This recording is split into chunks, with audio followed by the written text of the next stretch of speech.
Stream. And hello, everybody. Welcome back. Yay. I do most of the announcing while I'm setting up my audio. So he's Jeffrey. I'm Jason. Happy Halloween. Yo. Yes. What's going on in Washington State? Oh, not really a whole lot. It's a little chilly here on the western side of the state this morning, after we got hit with the quote unquote bomb cyclone. You got a cyclone? Well, they call it a bomb cyclone. It's not actually a cyclone like we think of in terms of like what hits Asia. It's Mm-hmm. not a hurricane. It's just a strong tropical, or it's not even tropical. It's just a strong low. And really, Uh, that low pressure system, like anything else, just it starts to spin a little bit, and then we got hit with some wind and some rain. Like if you were to try and compare it, it might be close to like a tropical depression ish, right. Okay. but it wasn't even really that windy. We got some pretty decent rain out of it. We were running a deficit, and now after that storm, we're running a surplus. So Congratulations. I hope that helps all the way down the coast. You know what I mean? I'm especially hoping that it helps my buddy clear down in Central California because they've Mm-hmm. been dry for a long time.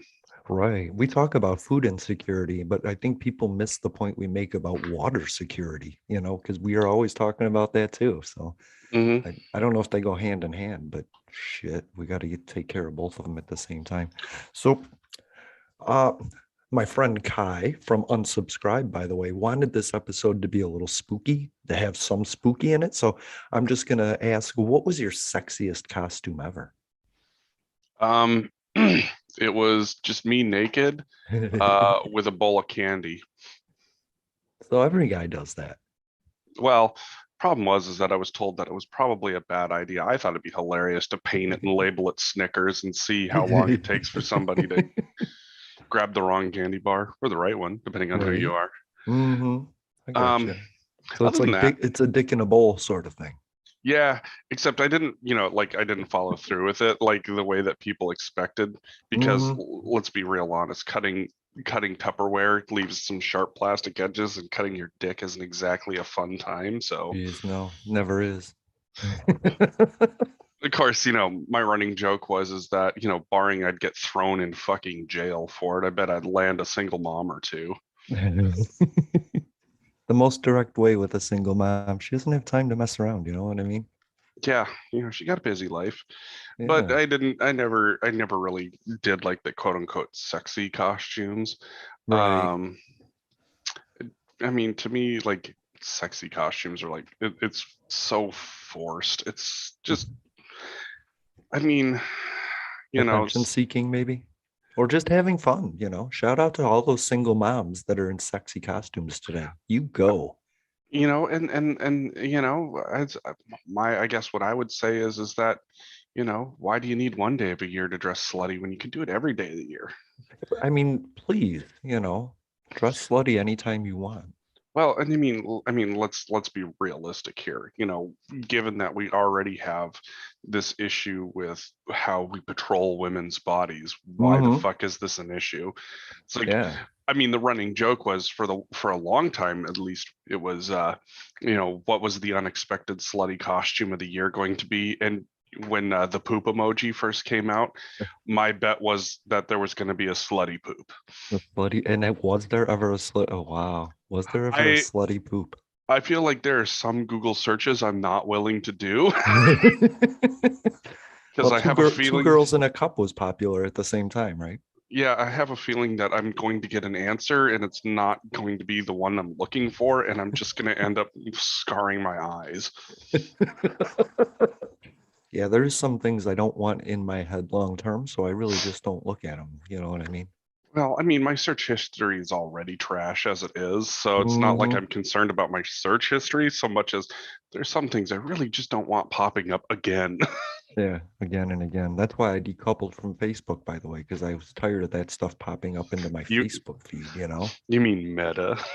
Meta, yeah, Oh right. Christ. Oh, it hurts Man, I so love that. much. I love the fork in the road. Hey, we have an option here. Did you want to talk about Meta, Facebook, or did you want to talk about poop? Well, I mean, let's be real honest. They're both shit. So, Right, right. But they're totally different directions, you know what I mean? So, I mean, the Facebook papers came out. How is there anything you took away from it? There's so much that I didn't even bother looking through it. I think there's so much that there isn't even a lot of reporting on it because people are still digging through it. people are still digging through it, but I mean, it's not even like, our worst fears have come true. It's pretty much, if you're somewhat cynical, it's pretty much what you've expected. The company focused on its profits, didn't really give a shit about the people, and really, they knew what they were doing. So, Right. And when you say the company thought about their profits, what you mean is they succumbed to government pushing out.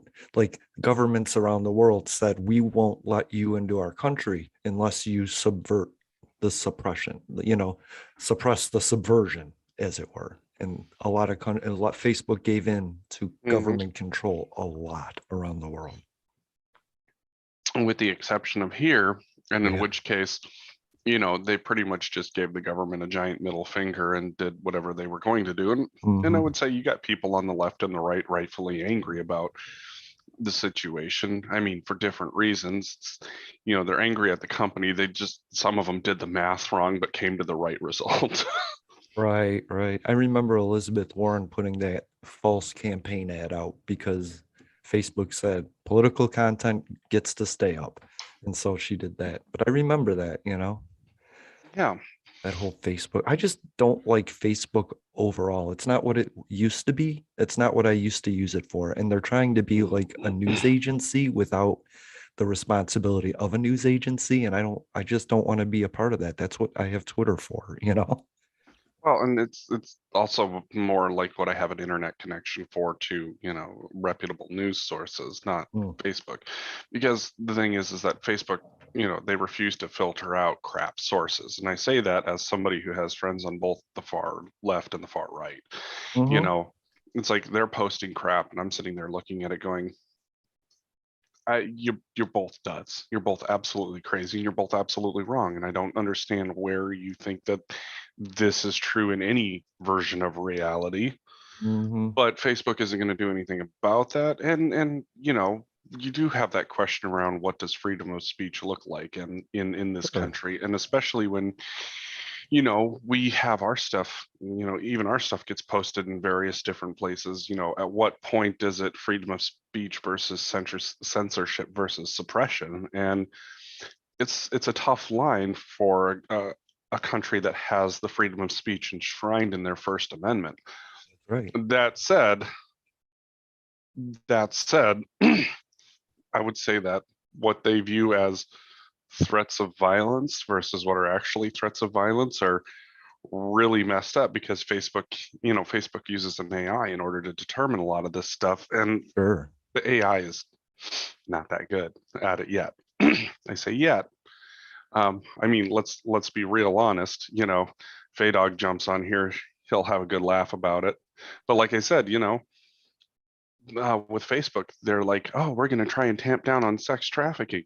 ADOG puts out a post about how he's starting an OnlyFans where it's $5 nudes and $25 not to get one.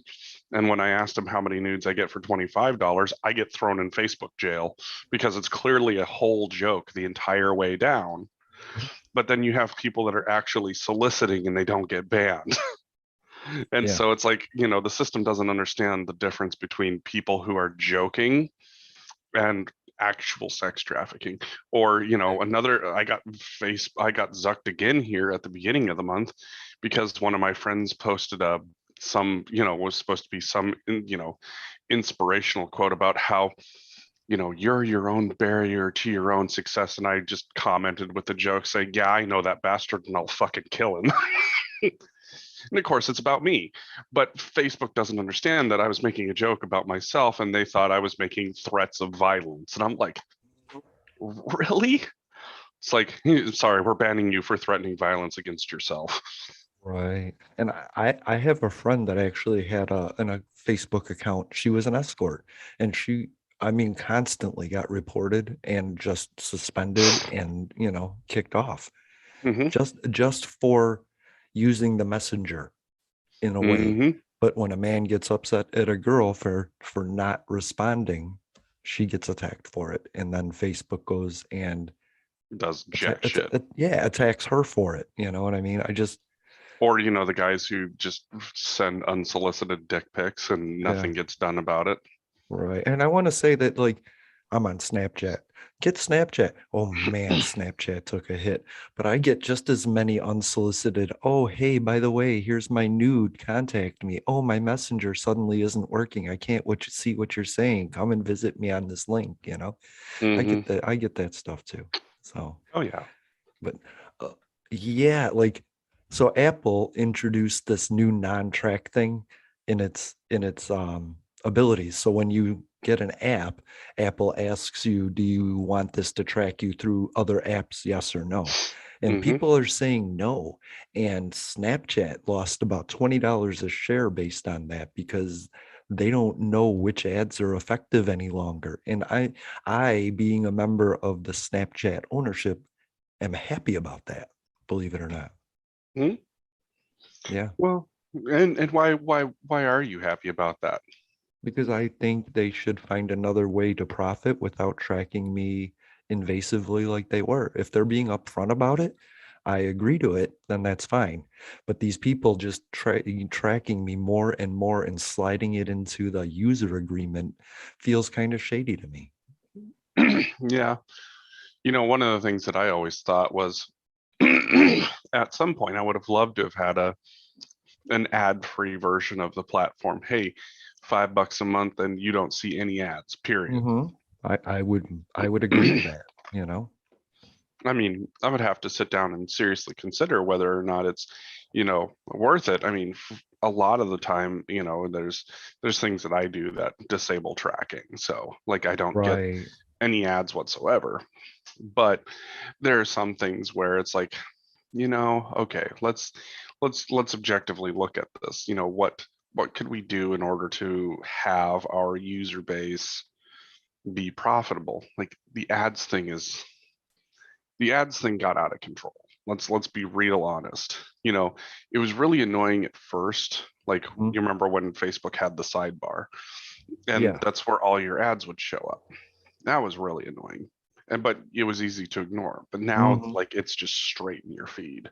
And so, like, and their algorithm is really fucked up at times. It's like, I swear, once a quarter, at this point, what ends up happening is I end up getting a bunch of ads for things that don't make any fucking sense whatsoever. Like, I Mhm. got ads for an HIV drug. I got ads for well, basically a bunch of churches. I got ads for a bunch of like far right leaning conservative groups. I'm Yeah, like, because they don't know who you are. You're not doing anything trackable, right? well, I wouldn't say that. It's just like they're trying to appease certain groups. Like, oh, hey, look, we Oh, offered up your information to a bunch of different people, and they flat out blocked your ass. right, It's like, I don't want to see that shit. I think they're fucking idiots. And then when the left stuff shows up, I do the same thing. It's like right. these guys are fucking morons. I don't want to subscribe to your crap. There was a time when Facebook signed on like with Fox News, like to during the election or something, and all I got was just right-wing conspiracy nut jobs. I actually sent an email to Facebook saying, "Can you please stop this?" You know? Oh yeah. And I didn't see them after that, but I constantly see ads, and I'm constantly going into my privacy and disconnecting the ad ability, but yet I constantly see ads, and then I hide the ad, and then I say I'm not interested in the ad, and it just turns out like so much. And then they update and they put that section in a different new section and turn it on. And then I have to Mm. go back and search for it again and disable it. And it just seemed like more work to be on Facebook than it was necessary. You know what I mean? Oh, I hear you on that. And that's been real unfortunate because, what used to be me being able to just interact with my friends became me being constantly bombarded by trying to buy shit. And Mhm. it's like, I do wonder how much of this stuff actually works. Like how many people actually click on shit in order to buy certain things or subscribe to certain things or whatever. Hmm. Because some of these things, like I have talked with, quite a few of my friends, and they're like, I've never bought anything off of a Facebook ad. No, Which because makes me wonder like how much of this shit's just fucking made up. the only ads I get are for things I've already bought. Right. And so why would yeah, it doesn't make sense to me. I've never used a Facebook ad. And that's what irritates me about it. It's like, hey, you just bought this. Do you want to see a new version? No, I bought that for my girlfriend. I never want to see any version of that again, please. You know what I Right. mean? Right. But there it is. I will say though that at least some of the ads get entertaining, like with Wish, because Wish has just got some weird shit. And then Yeah. whatever their fucking ad platform is, it's like, where in the fuck did you get this list of stuff? I kind of like the Wish app. It was one of my more favorite of apps. It's weird as fuck. Yeah. I mean, I found drug paraphernalia on there. You know what I mean? To jeans, to I don't know. Don't buy their shirts. They're the moisture wicking ones. Like they go by Chinese sizes and Yeah. like and so yeah, you can get a large shirt, but that's a small person shirt. Yeah. But yeah, it was fun to see the stuff on there. And so Meta, what you're talking about with Meta is Facebook's new umbrella corp that's going to house the Facebook apps under one roof. And then what Mark Zuckerberg plans on being the CEO of that and giving up control of Facebook. No, Facebook is just going to get merged into this. So like the idea is that um I think part of it is about government oversight. So like the big talk about breaking up Facebook has been like, you know, Yeah. it's control over Mm-hmm. so many different competitors, literally buying them out. That the idea is that if you merge it all into one company and under, it's not separate divisions necessarily, then what ends up happening is that you don't have that same level of oversight possible because it's all Mm. one company. Yeah, So you're not a news organization or whatever you're claiming to be. You're a corporation. You're just a right, mindless, bodiless corporation. yeah, you're you know you have your social media platform, you have your picturing platform, you have your messaging platform, and they're not technically divisions anymore. That's just one company doing one thing. And it's there's been a lot of companies that have tried to do that, and what I'll say is that you'll definitely see the monopoly laws thrown at this, and we'll see how much of it sticks. It'll be interesting to say the least. They're looking at it at the FTC and Securities and Exchange Commission. Like they're seriously looking at breaking Facebook up. Yeah. hmm But by going through Meta, and then what they're also looking at doing is having like an online experience, a virtual reality experience called the metaverse, which is so painful to say. Yeah. That the reality is that they could very well make themselves out to be a giant Conglomerate. multimedia conglomerate. and Yeah. and so so from there, then they basically give, I mean, I'm all in favor of giving the government a good middle finger personally, but Mhm. these guys are also like, I don't know, they're not, they're pretty fucked up. So Agreed. Agreed. if you want, Somebody, I saw the funniest tweet, and it was like approximations are that 86% of the metaverse is dark meta. dark meta, that's funny. That is funny. And I keep seeing these Facebook commercials. I want to address that because they seem to be basically saying, Facebook, we're good, we're trying, but the government won't regulate us. And I just want everybody to know that's kind of bullshit, you know? Right, Like, because it, I mean, let's be real honest. shouldn't be something that the government has to step in and do. You Right. should be sitting down and going, yes, this is probably not the direction we want to go. Hmm. And basically it's such bullshit. It is such Yeah. bullshit. It's like saying It's I got away with it because dad didn't notice. You know what I hmm mean?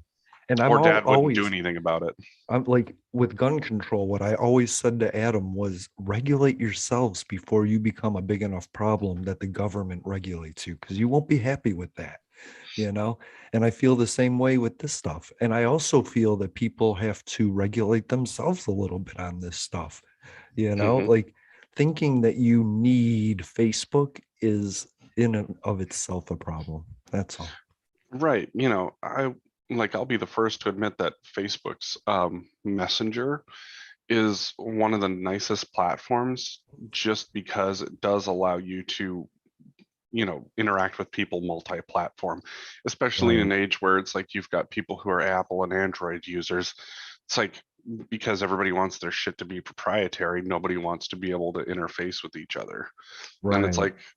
like, it's kind of like where, the cell phone game is not quite where the console wars are right now, where the console wars are starting to wind down and people are realizing, it doesn't matter if you like Xbox and I like Sony, or you Right. like PC.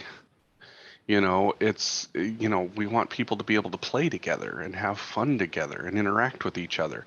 You know, stop, the less division there is in the gaming world. It's like, you get to focus on making your system the best system out there for gaming, Mhm.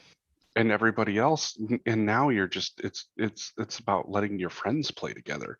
And you're starting to finally see that where I like it's that. like, you know where Sony and Xbox are interacting with each other, and Xbox and Nintendo are interacting with each other. And I mean, Cool. Xbox, kind of, Xbox is Microsoft, and so the PC realm is already kind of under Microsoft's control there. But the idea being that, you know, we're not in, we're not interested, like the gamers aren't interested in the console wars. Everybody's going to have their reasons as to why they think the Xbox is the best or why the PlayStation is the best. Sure.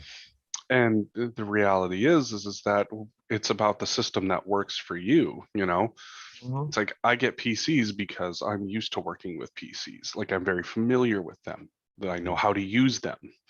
Some people get Apples because they're very familiar with working with Apples, and what the stuff that they do works great on Apple. And Yeah, but nobody's gaming on an Apple. I mean, I've had gamers use my Apple and they hate it. gaming on an Apple is when you close it, then you put your PC on top of it and use that. No, I mean, Apple's getting better about that. I mean, for the longest time, the issue at hand was that, Apple's architecture was way behind PCs.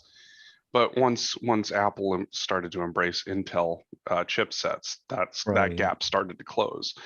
And once Apple kind of figures out where they're going to sit in terms of graphics processing, I don't imagine that being an issue for too much longer, to be real honest. Sure. Um, but I will say that when it comes to the price point, though, you can literally buy the same thing for about 45% less, but in a PC form if you're looking for raw power. Mm, yeah. When it comes to PC or Mac, it has to be just the accessibility. Hmm. PCs offer a magnifying bar, and the Apple just offers a magnifying zoom, so I can zoom my entire screen instead of trying to search with a magnifier and a Hmm. cursor. So for me, that's the only difference. If PCs had this single button zoom thing, scroll zoom, I'd use a PC. Yeah, and that's, I think that's just one of those things where it's like, as these systems figure out what their users are going to need and what works best, like, Mhm. Windows accessibility tools have always been kind of on the later side of getting developed, Right. and hopefully they'll fix that too. But at the same time, it's like, with everything else that they're doing right now, it's, their focus is on trying to make these systems as interactive as possible. Right. And really, Um, really, I think that, like when it comes back to, the hardware wars and all of that fun stuff, Hmm. people are just tired of the constant. It's this or that, and it's like, Yeah. why does it have to be that way? For me, yeah, because I had an Xbox and a PlayStation, and it was like, where are my friends going to be? Which games do I have to get for which console? And yeah, like playing Tiger Woods was Xbox, it wasn't PlayStation, but yeah, Grand Hmm. Theft Auto was PlayStation. So interact or Mortal Kombat when it was like you could fight people around the world, that was Hmm. PlayStation, that wasn't Xbox. Yep. So I would love it if it was like a one game for either console, like PlayStation people fighting Xbox people. I think that would be cool, you know? I mean, there's definitely going to be some advantages in certain situations. For example, Sony is always probably going to have the RPG market cornered, Right. simply because a lot of our RPGs get developed in Japan, and Sony's also developed in Japan. Ease of Hmm, access. They're going to have more RPG games. A lot of that's first cool. person shooters are going to be developed on Xbox because a lot of first person shooters are developed in the States. And the ease of access is Xbox systems. Okay. I love that. So this So is the end of cybersecurity month. Do you have any cybersecurity tips if you're asked to pay for anything in gift cards, or you're being Bitcoins? scammed. Also, if they send you an email saying that they saw you and recorded you watching porn, Hmm. who cares? Yeah, who cares? Actually, my friend his brother just got caught with that. Like it's like we're gonna post it. I'm like, okay, do it. I feel sorry for the people that click on and have to watch that. Oh, I'm here for it. It's like, listen, if it's gonna send you a video that says your friend's beating it to porn and you want to watch that, that's on you. Yeah, that's on you. If you really want to watch it, then have fun with that. But but but realistically, like if somebody is saying, that we're the cops and the only way that you're going to be able to not get arrested is to pay in gift cards, you're being scammed. Oh, that's If right.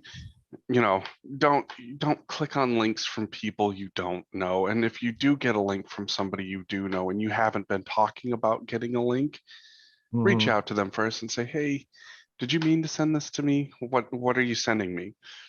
And Right. if they're like, oh, hey, yeah, sorry, we were talking about this thing the other day and I found a link to it. Be like, oh, okay, cool.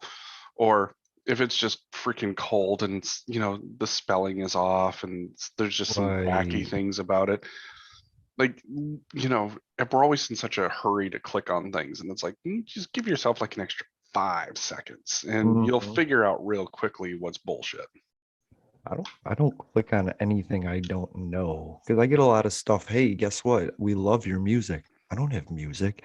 Hey, promote with us. Nah, I'm not clicking on that, you know? Or those, hey, it's Kimberly. I saw you last week, you know? Or even text messages that say, hey, blah, blah, blah. Like they're acting like it's a wrong number, you know? Hmm. Like they're trying to reach somebody's sister. Hey, I had your number from a long time ago. Those are scams, you know? Hmm. I think maybe not. Maybe there is this girl that saw me somewhere, but guess what? I don't care. The risk isn't worth the reward, you know?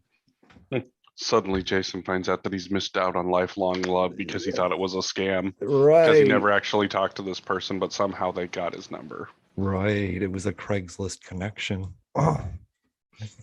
Damn it. So I'm go to where is it? Stopransomware.gov if you are worried about that. Right. And now, if you want to talk about something spooky, Hmm. Craigslist, man, that was some weird shit back when the Yeah, personals were still allowed. right. Looking for inflated tires. Oh my God. I think one of the funniest ones that I ever saw on there was when I was living in Bozeman, and um, under misconnections, there was one that was like, to the girl that I saw in Albertsons at this time yesterday, you let out this disgustingly awful fart and it's so rank, and I just have to get your number. And I'm like, Yep. Man, I mean, takes a brave individual to shoot their shot on that one. Hey, once you know a woman is more disgusting than you feel comfortable hitting on her because she knows she won't be disgusted by you. Well, so you hope, anyways. Yeah, so you I love how you keep tangenting to one of these most amazing stories of the week.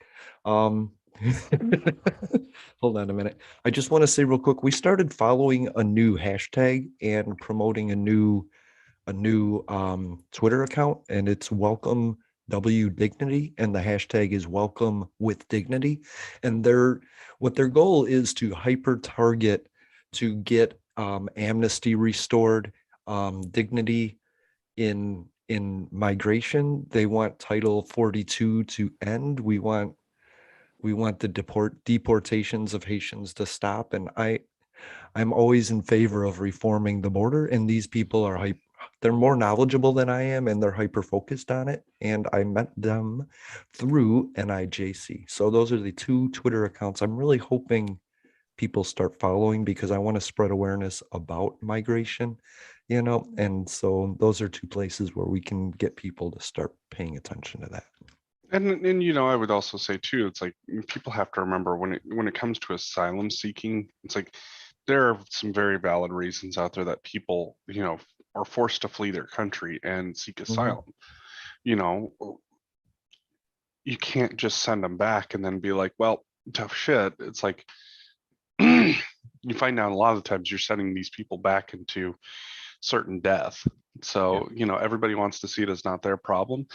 And I'm not saying that all of them have legitimate amnesty needs. You still have to vet and verify, absolutely, but you can't just toss them out either. So I have my cousins, they came from the Philippines because drugs had become a problem. And the government decided that what they would do to eliminate the drugs were go into the towns, the small villages that the drugs were being distributed from, and burn them to the ground and kill everybody in there, whether you were a drug dealer or not. There was no due process. So they came from the Philippines for a better life here and brought their family here so that they didn't die. That's the stuff people are talking about. It's not like, oh, I have a hangnail and I got to go to the US for treatment. That's not what's happening here. And And yeah, and it's not people that are just like, oh, well, I'm just going to come here because I want to take somebody else's job. Look, right. my cousin's wife came here because they were migrant workers, absolutely, and they went back to Mexico every year Hmm. at the end of their shift. It's just that my cousin happened to meet this one woman and they hit it off really well, and now my cousin and my cousin's wife live here and they have a very happy family in South Dakota. And you know what? Great. That's awesome. It's not how it works for everybody. The number of people that I know that have migrated to the United States, I would, in a lot of cases, I would say are more American than most Americans I know. They truly do believe in this area being, this part of the world being where dreams are made and come true because of hard work. They're not looking for easy street. Most They, a lot of the people that have come here and migrated here are not looking for easy street. And I do get that, there's a bunch of people that are going to be pissed off if they get let in easy. But I mean, you have to remember, getting let into this country isn't easy to begin with, period. There is no easy. Even the people even the people who have come here, like you look at the dreamers and their pathway to citizenship as it stands right now, that shit's going to be fucking difficult when they finally do agree on what that actually looks like. yeah, it takes a lot to get here. It's a 2,000-mile journey for most people that live in the Americas. And the bravest try and the strongest succeed. You know what I Mm, mean? And those are the kind of people that we want. But right now, they're using Title 42, which is the pandemic initiative, to turn people away because of COVID. And they're using that to prevent amnesty.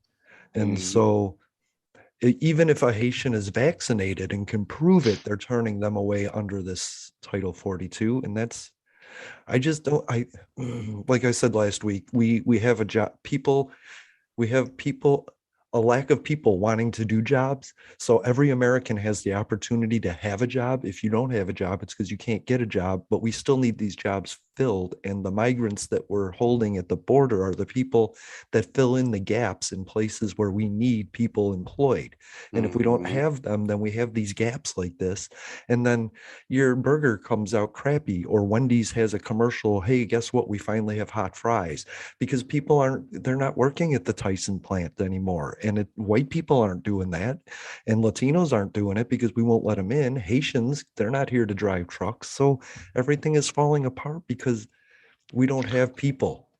And I mean, you look at the amount of shortages. Like we're talking about how, we can't get enough stuff unloaded from ships that are waiting out in port, and we Right. don't have enough CDL truck drivers to get shit moved around. It's like, at some point you have to look at what you're doing and go, yeah, we're doing this to ourselves. I mean, yeah. Who do people think are doing those jobs? So Yeah. it's a scapegoat, and you're hurting yourself. You're shooting yourself in the foot to use other people as a scapegoat when they've always been a meaningful part of the world. Anyway. And I would say that, and I would say from an economic standpoint, what you're by enforcing these policies the way that you are, and not helping people get in to either do the work, take the positions that nobody else is taking, and thus leaving all this stuff open, you're contributing to what the inflation rate looks like right now. Mhm. So you kind of are fucking yourself in this realm.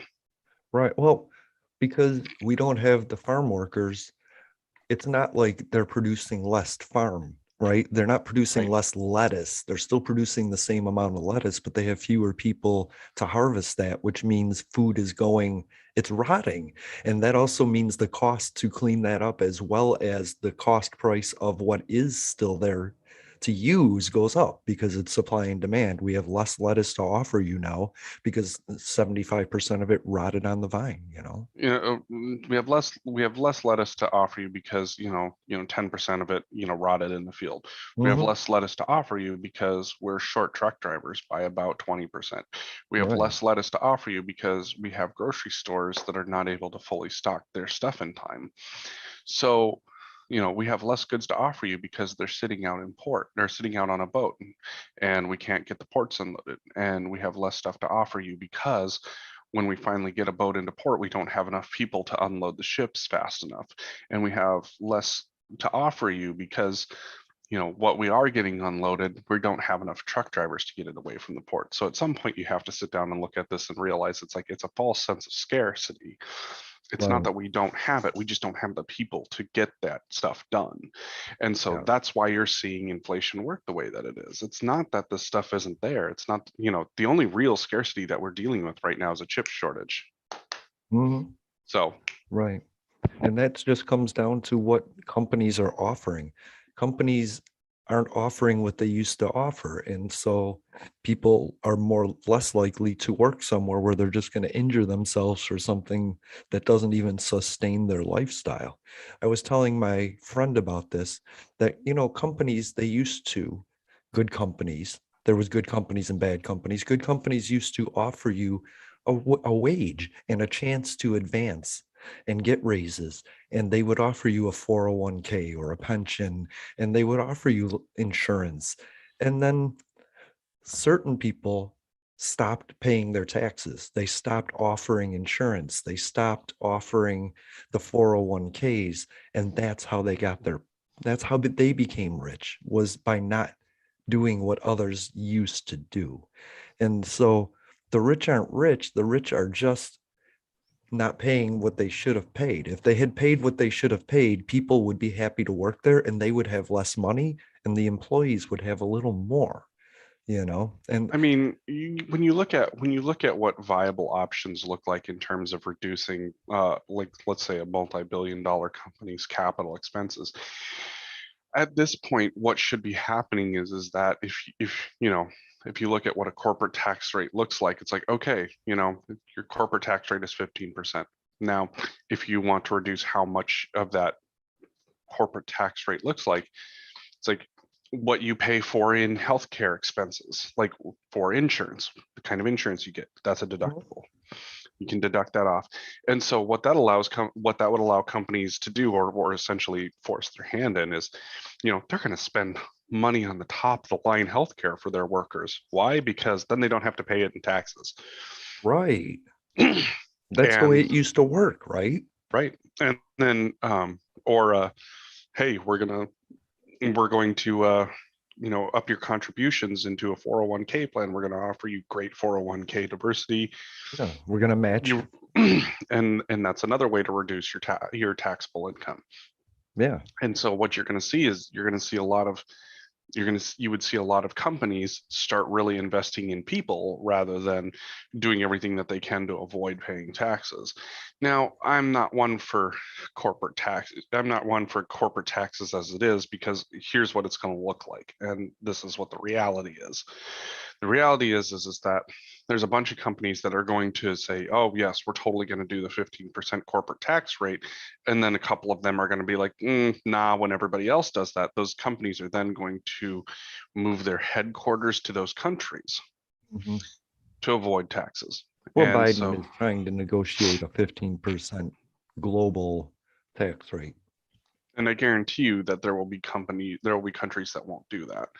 And so one of the things that we have to talk about in this realm is that if companies decide to do that and they decide to move their headquarters to these tax havens, then what the American government has to do is, the next time there is a huge problem that breaks out, i.e., a housing market blow up, a dot-com burst, a pandemic, Right. and these companies are like, "Hey, look, we're struggling."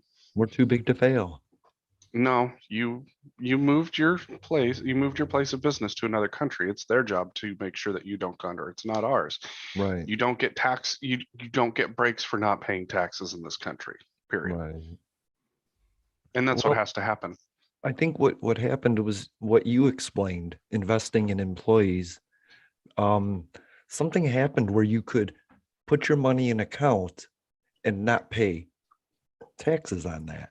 Mhm. So like a billionaire, he has $1 billion, he puts that away, he earns Mhm. money on that, but then he gets a loan based on that for say 40,000 to live his life for the year.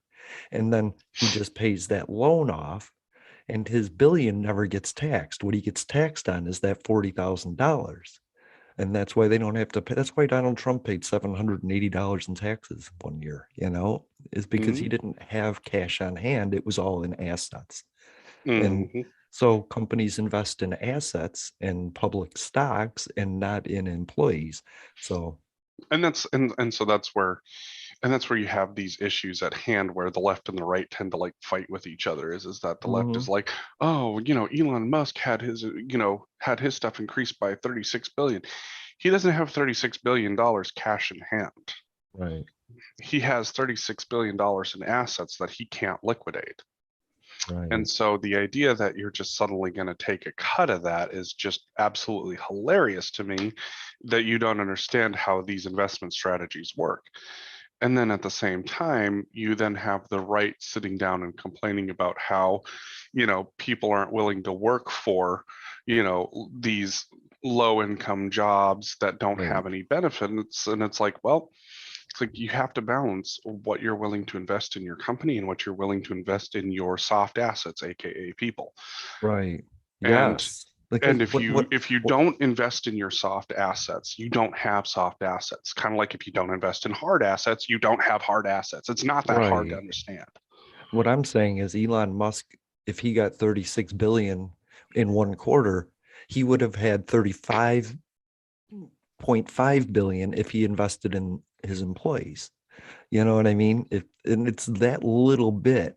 But if they're going to hide it, how do we get it? You know what I mean? If our roads are crumbling, if our infrastructure is failing, and these are the corporations and entities that use the roads in the worst ways with their trucks and vehicles and transportation and all that stuff, why are we paying to update the rail system for corporations to use? Why are we paying to update bridges that come out of a FedEx facility? You know what I mean? It's these things. Like, don't they have a responsibility to to build infrastructure. I mean, Well, I would say that this is where this gets tough because this is a which came first, the FedEx facility or the bridge? mhm, And the answer is usually the bridge came the first, bridge, and then FedEx decided that that was where they were going to build their ship, right? their stuff. Hold on a second. Yeah, no problem. You're listening to Public Access America. Happy Halloween, everybody. Um, I am a flaming pillar of fire again. That's what my costume is, with a pair of boxing gloves on. All The right, glories that. of having a dog is that your dog gets to decide when it's going to behave and be a jerk. Oh, of course. I was.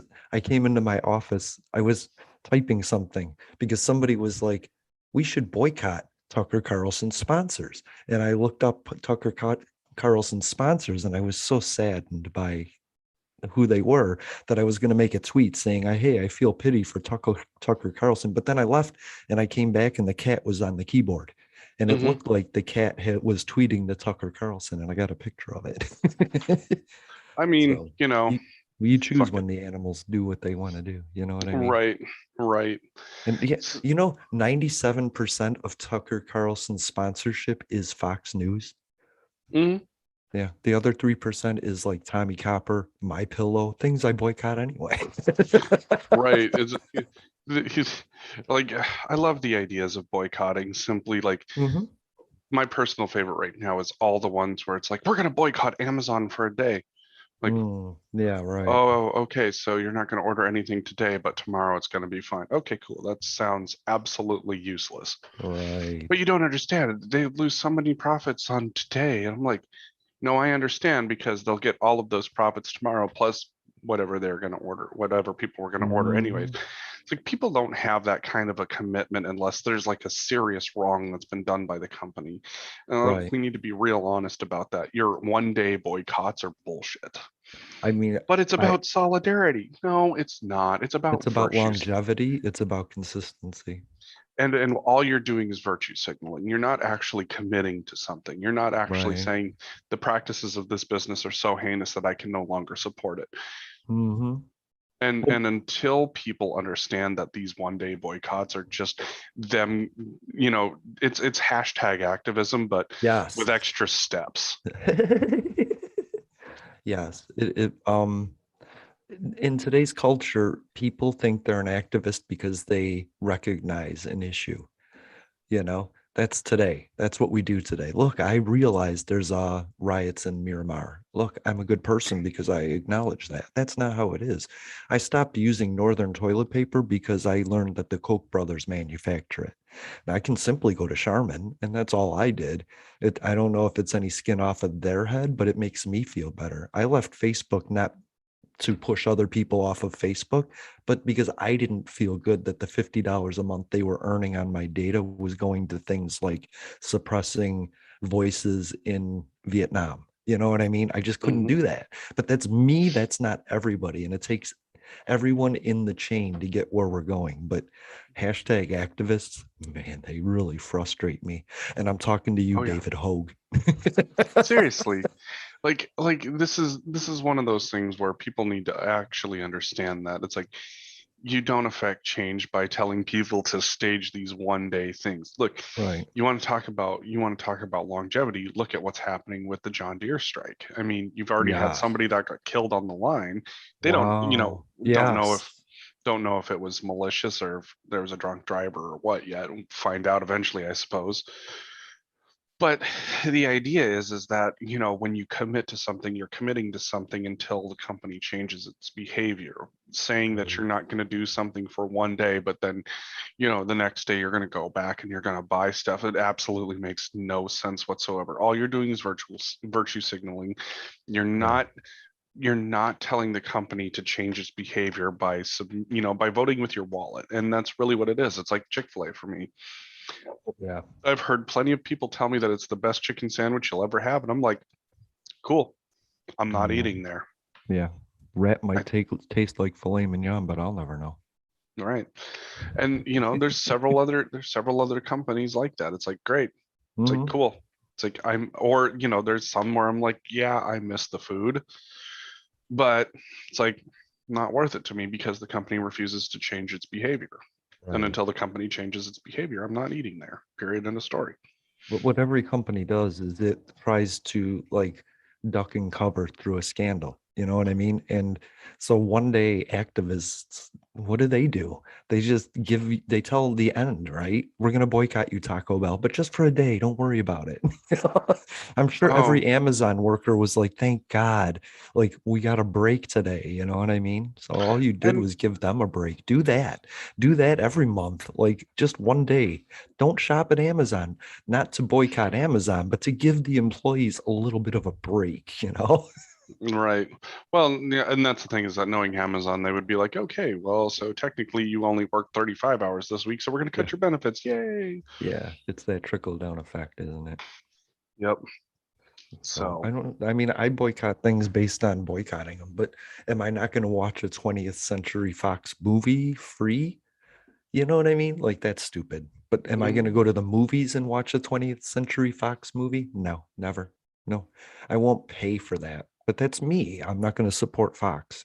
Like the weird thing is Fox gets most of its money from being on streaming sites. So if they're on Comcast cable, Comcast pays them a percentage of the profits to be on there. You know what I mean? And the same with mhm, Hulu, the same with everything else. So it doesn't matter if you boycott, I don't know, Tommy Copper, because Fox is getting most of its money in other ways. You know what I mean?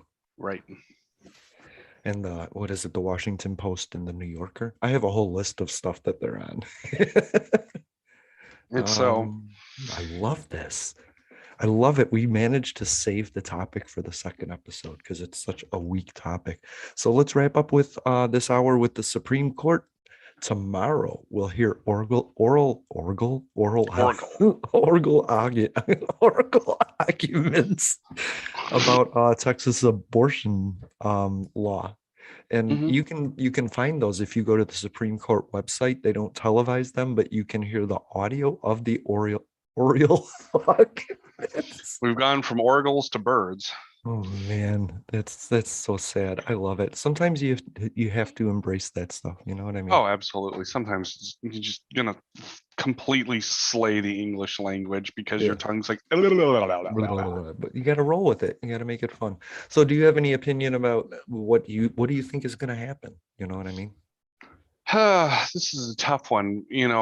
My hope is that the justices will see that it does interfere with Roe versus Wade simply because what you're doing is you're punishing people for something that's not a crime, and you're violating one person's civil rights, the person who is in search of an abortion, and this has already been decided by the Supreme Court in the past.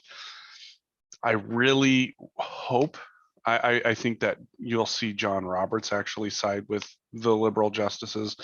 What Gorsuch, Kavanaugh, and what's her name, Barrett look at. I mean, I don't know what they're going to see or do in that regard, but to me, it's very clear that they're trying to use it as a civil procedure, but they're violating the civil rights of the person uh, by enforcing this particular thing on doctors, especially when you have a procedure that's already cleared. So it's a tough one just because you're hoping that people will rely on precedent in order for this to continue the way that it was. But at the same time too, this is an entirely different precedent, and I think that I hope that what they'll see is that that Texas is violating civil rights by doing what they're doing. Period. End of story. Do you think So we're overstating the partisanship of the court? Like, can they be fair and unbiased? Because their job is actually just to look at the law and go I on mean, precedent, right? right. Their job is to look at the law and go on precedent. Right. And realistically, what you've seen in the past is like even someone like John Roberts saying, look, we have precedent on this and that's not to be changed. Right. And that's what you expect of a conservative justice. Right. So my hope is that that's what they will do. Um, you can make the argument about at what we can. This is where it gets tough, Yeah. Yeah. because Yeah. when Roe versus Wade was enacted, at least in the 70s, the idea of what fetal viability looked like was where we put it at now, 28 weeks. Right. And that, at that point, the technology was there to, save a fetus, Hmm. um, but uh, that it could be viable outside the womb.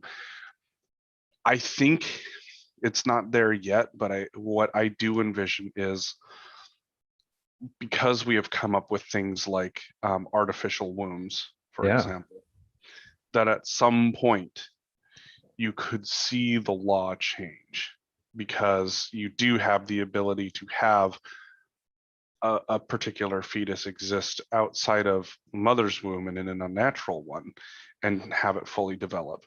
The question becomes, what does that look like in terms of giving birth or anything like that? And I guarantee you nobody's going to want to be the first to experiment with that one. No state will. I will say that there might be some individuals who would be willing to undergo surrogacy in an artificial womb to see how everything develops, absolutely. But I think that the technology is the hindrance, because the issue at hand was not about life itself. There was never the decision that it wasn't life. It was life. It was about viability. And I think that's the issue at hand, is that even at 6 weeks, there's absolutely no viability whatsoever. It's like, if that lump of cells comes out, it's still life, yes, but it's not viable life. And that's the problem. And so until there is more definitive Data. data science on what viability actually looks like, Yeah. until technology changes, I honestly think that the case to be made is that they haven't changed anything in terms of viability. And that really is the defining part of this. That's actually what the Mississippi um, case is about, because Mississippi says we're changing it to 15 weeks because we believe viability is at 15 weeks. And that always scared me. That argument scares me, because the abortion conversation was always, God says it's bad, science says it's necessary. You know what I mean? And Right. the right is choice. We don't all believe in God the same way. So with taking religion out of politics, abortion was allowed. But if you add the science of, we can get this baby to grow after 6 weeks, then that's the argument to have. And that's what I worry about. Well, and I think that's where the argument will be eventually. I will say that Yeah. the technology isn't quite there yet. Right. So, and I think one of the things that is going to have to, because this is actually something that my kids brought up at one time, was that, how is it that, you can get an abortion and it's not murder, but if a pregnant woman is murdered, you can get charged with 2 counts of murder? Mm-hmm. And it's like, therein lies the rub. Mm-hmm. Yeah, totally. Because one of the things that that the left has to admit, I will say, is that it doesn't matter what the abortion looks like, you're still aborting life. But what the Right. right has to admit is that it's not about life, it's about viability. And at some Yeah. point, you know you, I mean, we've all known women who have miscarried, and miscarried early or miscarried late. And the idea that you're going to charge or tell someone that they murdered someone for something that's well beyond control in their own body, God knows Right. how many women, how many people I know that have miscarried through, Yeah. and they were excited and stoked about their pregnancy. Mm-hmm. What I wonder is, this little baby, until it comes out of the womb and gets a birth certificate, is still an undocumented migrant. And I don't understand why the right doesn't see the undocumented migrant crisis coming from women's uteruses as a real issue. Here we have fetuses just jumping the border and being inserted into a woman's body so that they can come out 9 months later. You know what I mean? As a citizen, that's not fair. That's bullshit. Oh, trust me, they're already trying to go that route. I've heard that discussion in the Really, last 10 years. that was the wildest way I could go in that direction. Oh, well, I mean, I'm sure that you've heard people use the term anchor baby before. Oh yeah. Yeah. Somebody comes over and impregnates a woman and then gets forced back, but gets to come back because their baby's here. Yep. It's like the chain migration, right? Hmm. One family member comes here and then they all come here. That's what life in America is about, isn't it? So as much as I appreciate you trying to find the joke, the Yeah. sad part is that for some of them, it's already reality. That's so sad, man. All right. Well, Hmm. thank you for being here and listening to Public Access America on Halloween. Wait, what are your kids going to be for Halloween? Are they going to be anything? The most terrifying thing of all, teenagers. Right. Right. Support your teenagers today. Give them a space to talk and listen, and we will talk to you right now. Hey, welcome back, everybody, to Public Access America. Oh man. So October is LGBT History Month. I just wanted to get that on the record. And Yeah. there was an add-on that I really had a question for you about. I didn't want to Hmm. get full on with Devi, but there's a National Coming Out Day, October 11th. Hmm. That seems weird to me. Does that give people an opportunity to come out?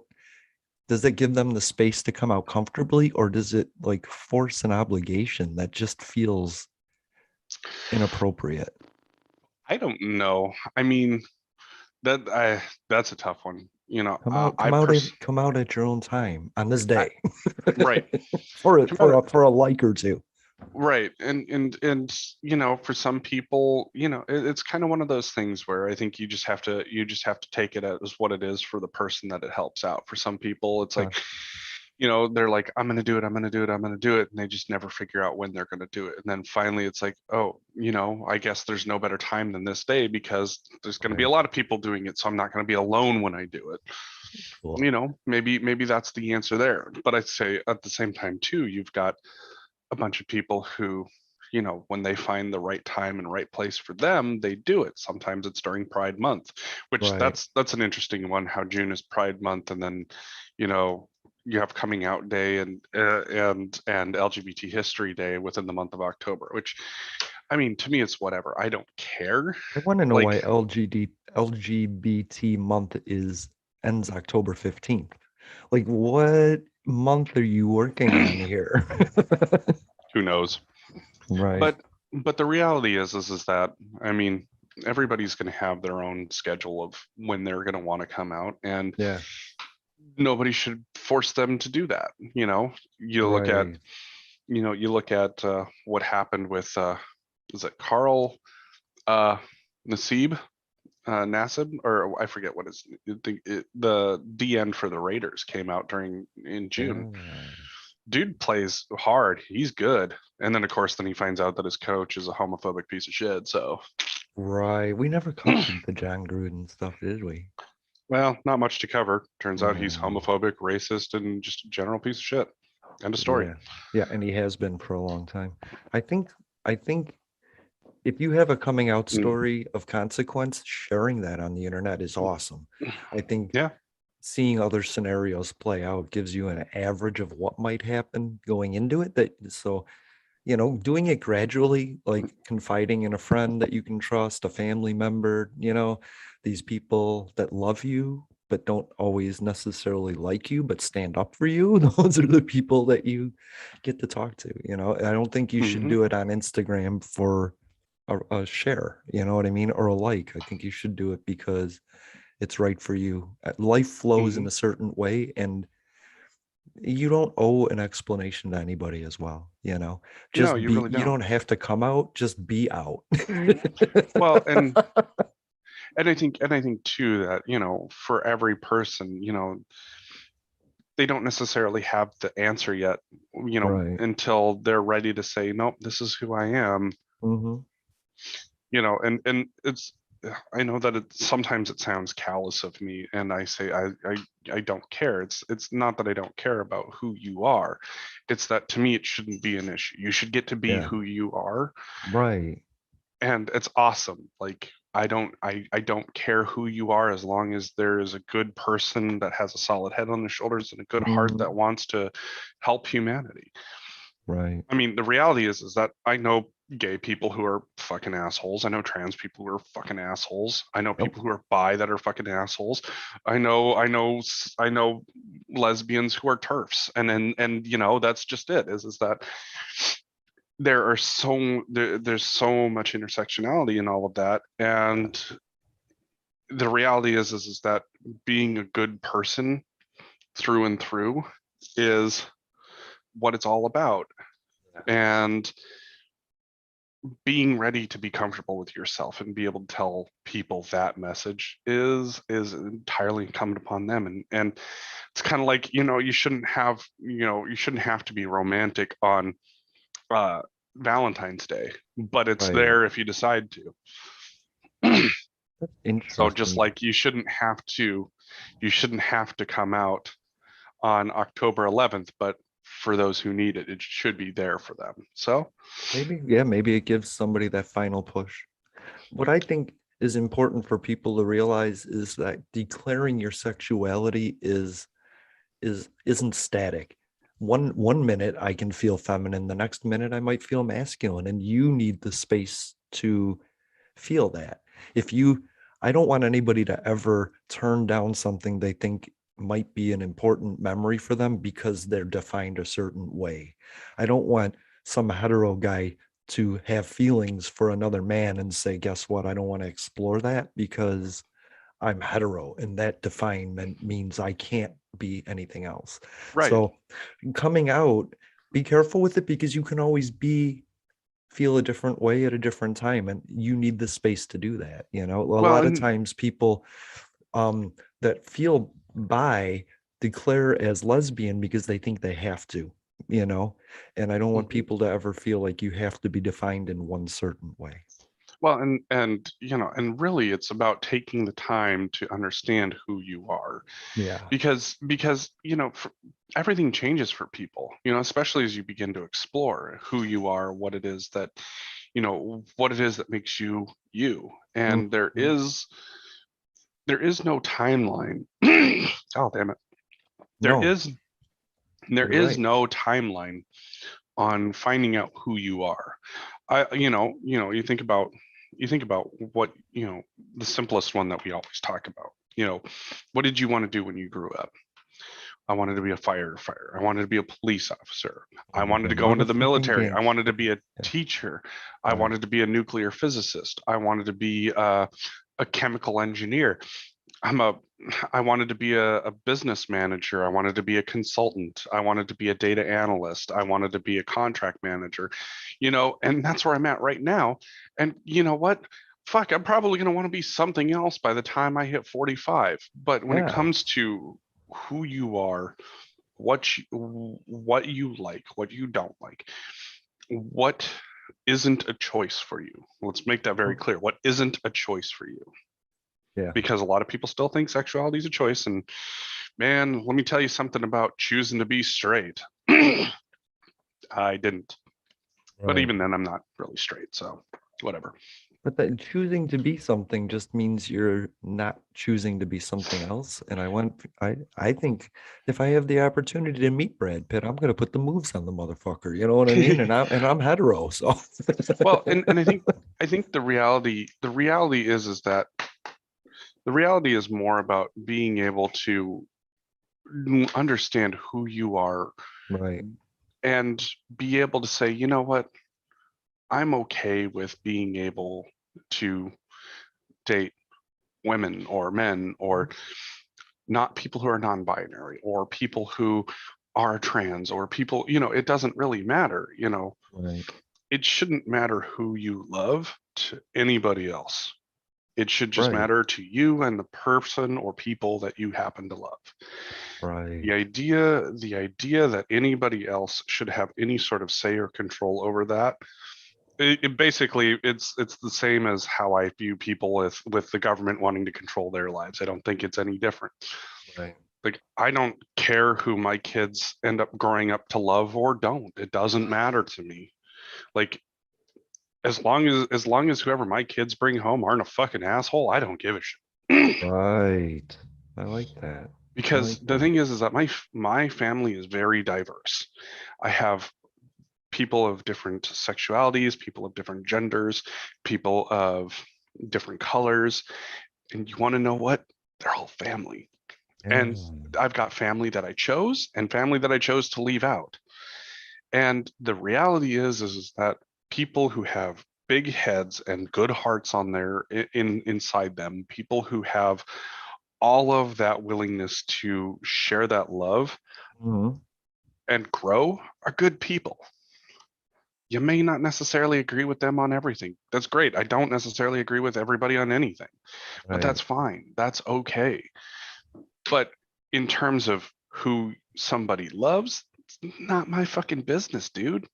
It's not anybody else's business. What two consenting adults agree to is nobody else's fucking business, period, end of story. Right. Think less about me and more about you. Hmm. That's my new saying because you got to keep it short with people. Just stop thinking about other people. Think about yourself. Why are you judging other people instead of putting the work in to change yourself? You know? Seriously, what I tell people is like, I barely got enough time to keep my own shit together, let alone get involved in somebody else's stuff and be like, wait, why do Yeah. you like them? But they're not a different sex or the same sex or whatever. Right. I don't care. It's like Yeah. my job is to focus on me, teach lessons to my kids that hopefully I don't completely fuck them up over, and just go from there. Exactly. So So, when A-Dog says everybody love mhm, everybody. Doesn't mean you have to physically love them, but right. be that good neighbor to the people next door to you that may be a same-sex couple, or Hmm. maybe they have a kid who's trans. It doesn't really matter. Doesn't. The In the end, we still want to find out whether or not that person has a solid head on their shoulders to do right by their community and a big heart in their chest to have the Yeah. commitment to continually do better and to grow. That's it. That's all there is to it. And Selfishly, I think to myself, when I meet somebody that is another sexuality, it takes 50% of the issue out for me. I no longer have to be like, how do I angle to get laid? You know what I mean? It's like I can enjoy this person because there is no sexual chemistry. There's no sexual possibilities for me. So I can enjoy them as a human. I don't judge them for being different. I appreciate that in a different way, you know? or just step one, learn how to interact with the human, and Hmm. if you happen to have any sort of sexual feelings towards them, then hey, have a conversation about it. And if it Yeah. turns out that they're not interested in you, oh, cool. That Yeah. happens. God Yeah. knows how many times, like, I've had gay men hit on me at the bar, and I'm just like, you know what? I'm Hmm. taking that compliment to the bank because I look the way that I do, and you still think that I'm attractive. That's Yeah. awesome. I'm Yeah. sorry to disappoint you. I love that. That is so cool. And that's just it. Is that you know I don't harbor any ill feelings about that. That's just fucking Mm-mm. insane. Yeah. The time you spend judging somebody else is the time that you can improve yourself. That's the way I look at it. So it doesn't really matter where somebody puts their vagina or their penis. To me, in a conversation, I'm not, but I think men are taught less and less these days that the angle is something is yours. When you see something you like, part of it's yours, and you have to determine what part of that is yours. And the truth is 0% of everything that you don't already have is not yours.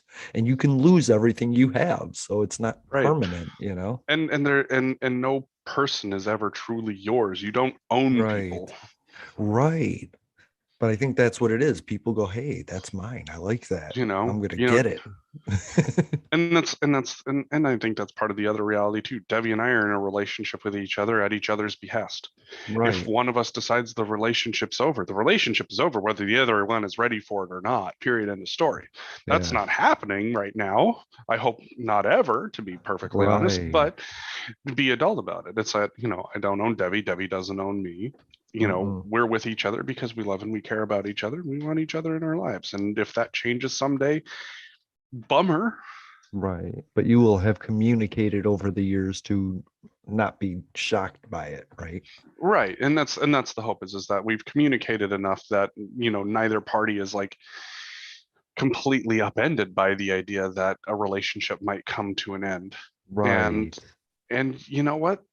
If it does come to an end, you can either choose the way of pain, severe pain, or you can Hmm. choose the way of less pain.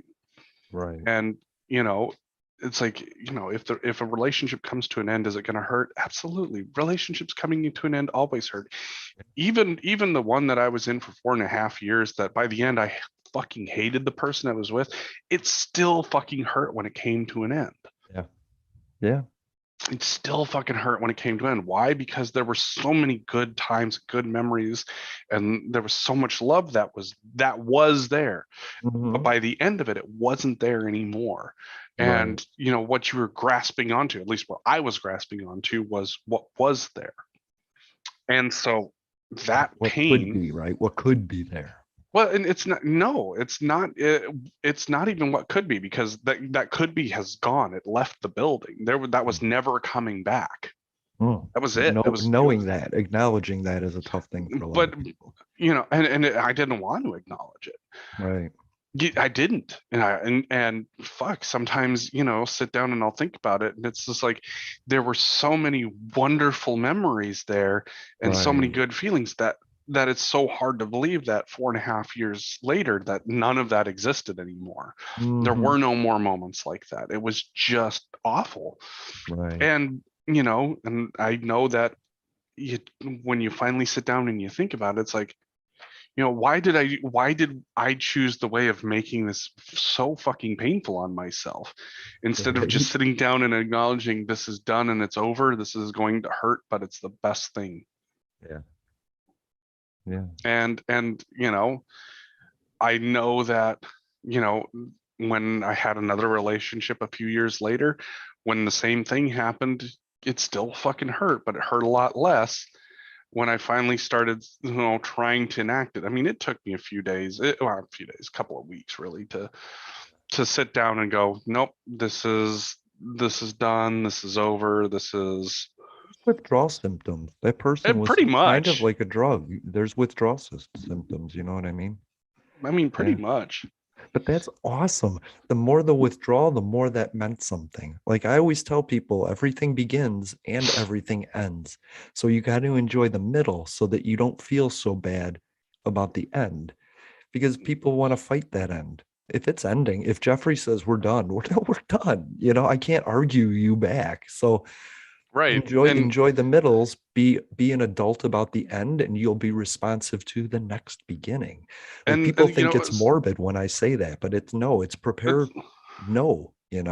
right. It's, being a kid that grew up, in a divorced household. One parent wanted a divorce, the other one didn't. And guess what? I got to go through a really fucking painful divorce. Right. And it didn't have to be that way for, both my parents and for both the kids. Right.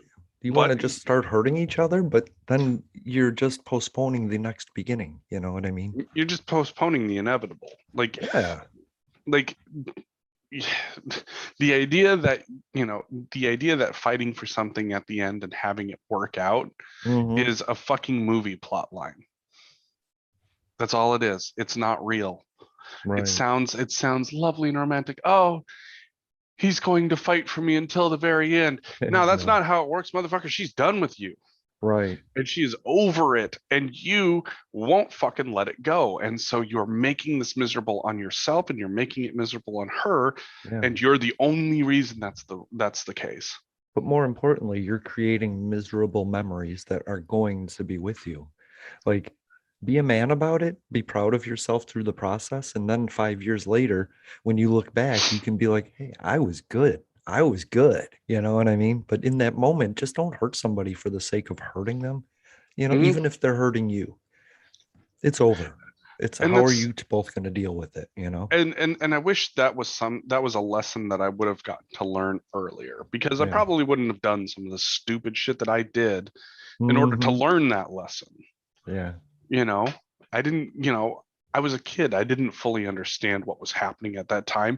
Yeah. And No. arguably when, my relationship of 4.5 years ended, I was still a fucking kid. And I Right. didn't have the wherewithal to understand that when it's over, it's over. And, by prolonging what I'm doing, it just makes it worse. They're not rejecting you, they're evolving themselves, and that's a tough thing to understand. That Well, growing apart like branches on a tree, sometimes it happens. And if absolutely. and it mostly happens when you're not communicating on a daily basis with somebody. If you're not catching their interest soon, they'll get involved with other people, and then suddenly there's a branch there. But listen and talk to each other. If your partner likes to cook one day, decide to cook with them. Give it a shot. If you don't like it, you can always say this isn't for me. You know what I mean? And I mean, really, it's, the communication is a two-way street too, because at some point, if you find yourself losing interest, it's also incumbent upon that person to say, you know what, this isn't working for me anymore. I just don't feel it. And I've been the person that's done that. And it feels fucking awful, because the person that was on the receiving end of that, I still like that person, but at that moment in time, I was an absolute fucking mess. And I just, I didn't have the wherewithal to keep in a relationship where I needed to work on myself and fix my shit, because I was a mess. And after I finally got my shit put back on straight and started really thinking about, the way things ended with this one person, I felt bad, because I really did care about them, and I still do. And the fact that it ended the way that it did still bothers me, because it's not that I wanted the relationship to necessarily end. It's just that where I was at in that moment, I was a mess, Yeah. and I needed to work myself out, and that wasn't going to be fair to somebody in a relationship with me. Yeah. I think that makes sense. We're all trying to grow and figure ourselves out. Hmm. And that there's this thing that happens in a relationship. I'm thinking about you, you're thinking about me, we're in this honeymoon phase. But then this time comes when your partner says, well, I'm more important than you right now. And so the other partner says, well, now I have to be more important at some point too. And then Hmm. they begin thinking about themselves as some sort of revenge, tit for tat sort of thing. And Hmm. then it just breaks down. You get into these like grudges in a relationship, but Hmm. I don't know. I had a relationship and I was like, so I guess it's over. And she was like, we're done. And I was like, I guess so. We're still friends, right? And she was like, yeah, wow. That's very adult. And I was like, yeah, I guess so. We're at a difference, you know? And it felt so adult to me. And that person's still my friend because I didn't burn the bridge just to spite them, Right. you know? And that's and I've got a couple of friends like that too. And one of them, she got married about a year or so ago, and just announced that she's pregnant, and it's awesome. I'm so happy and excited So for her. cool. Yeah, You know, we talk every day?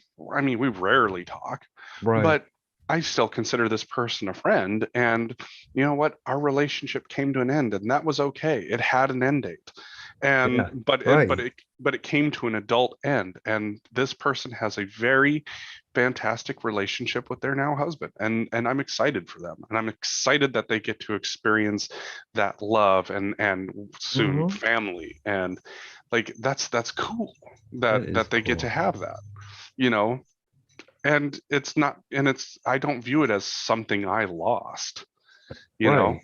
Just I something didn't you experienced, a I memory got you got to keep, right? And that's the tough part about, like, some of the, losing some of those other relationships, is because there is that feeling of, I lost something. I lost time, I lost energy, I lost effort. Mm, But then, when you start to take out all of the losses, and you start to look at the experiences, it Yeah. changes things. I'm not going to Yeah. say that, the relationship that my ex and I had was healthy, Mm-mm. but there were some experiences in there that were just absolutely incredible. They were Like beautiful. moments of loyalty, right? Like friendship. Like, Moments of yeah. love, moments of Yeah. I would say, pure desire to give someone a memory. Right. And it's hard to be thankful about some of those things, especially when, you had a love that was super intense. Yes, I've had those loves too. And when they end, you feel like you're being rejected. Like, Oh, yeah, you absolutely. know what I mean? But that's why I'm saying I didn't learn this stuff till my 40s. And I spent a lot of my life like a bloodhound going, where's my next lay? Who am I going to spend time with? Who am I going to date? Who am I going to have next to me to validate the questions I have or the direction I'm going to go? But then at one point I realized it all falls on me. Like the decisions are Hmm. mine, right? And I choose to be an adult about it. And I don't need to get laid every 5 minutes. I don't have to have companionship to be full, to be Right, complete, you know? right. I'm And perfectly. one more thing. And sometimes you meet somebody and they're not destined to be your partner. They're destined to be a friend or an acquaintance or somebody you know. And so letting people become who they're going to become in your life is really important. Even though you might Mhm. want them to be your sole person, that's not what they're destined for. And you, you don't tell the universe how to be. The universe tells you. You know what I mean? Absolutely. And so that's where it's always tough. It's always interesting because Yeah. you just, we all want something to this idea of that, something's gonna last forever, that we're always gonna live. Man, there's no relationship. There are, I shouldn't say no. There are probably very few relationships where you never leave that honeymoon phase. And when I say very few, I mean we're probably talking like I don't even know one.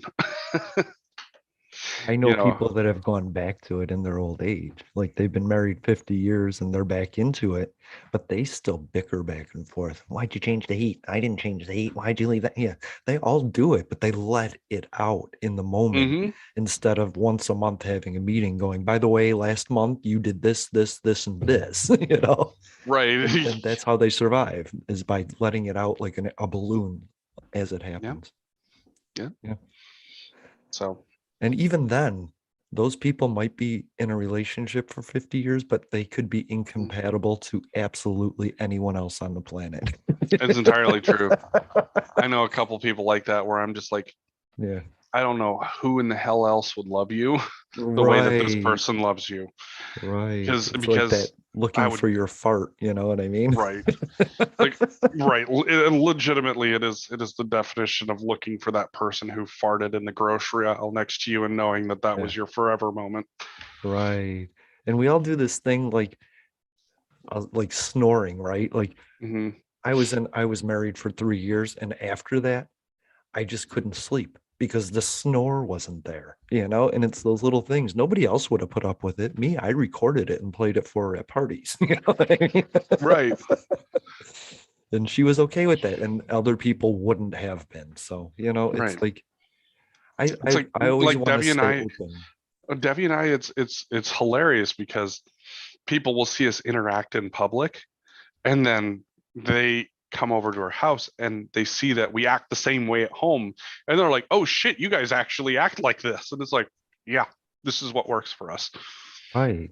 And It's they're and happy. people are always surprised by that because they're like, "Oh, I figure that you guys are just, putting on a show out in public." Nah, motherfucker, this is how we are 100% of the Yeah. time. A lot of people want to put on Instagram shows, don't they? They do. But we're just constantly giving each other shit, and Yeah. it's always funny, I you love know. it. So that's just the way life goes.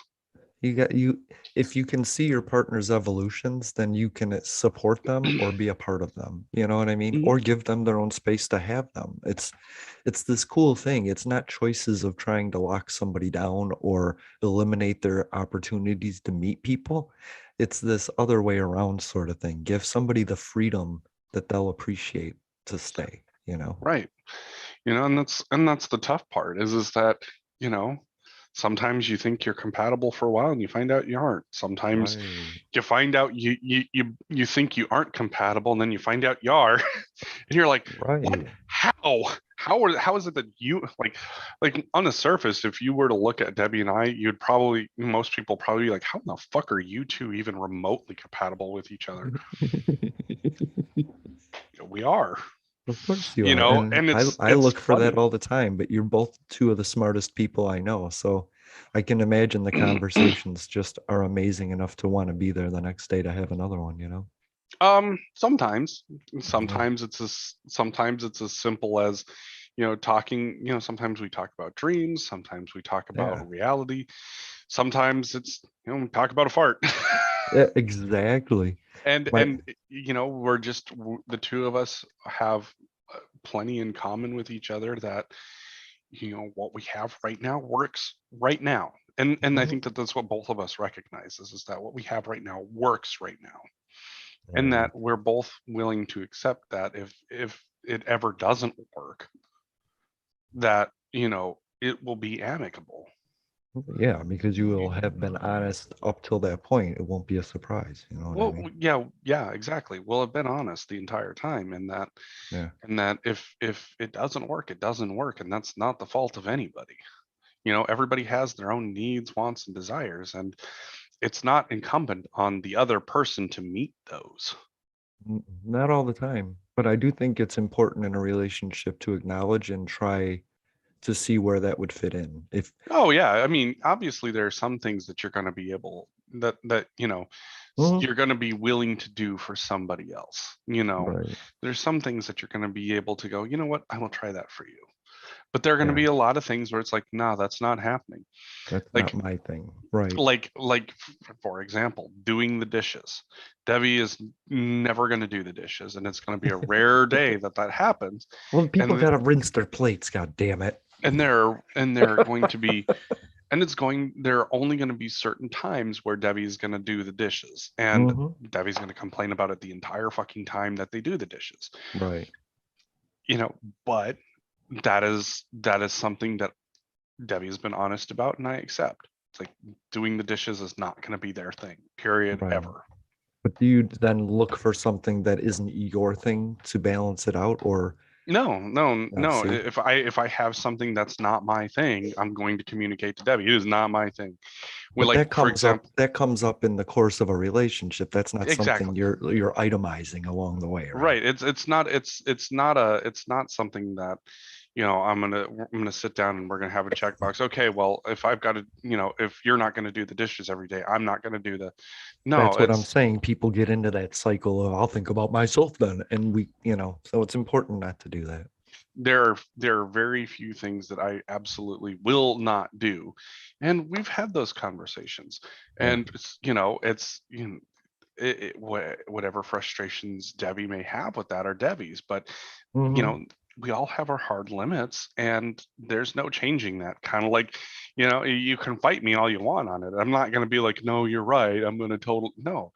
it's like Right. it's like I'm not going to fight Debbie on making Debbie do the dishes. Mm-mm. I'm going to lose that fight.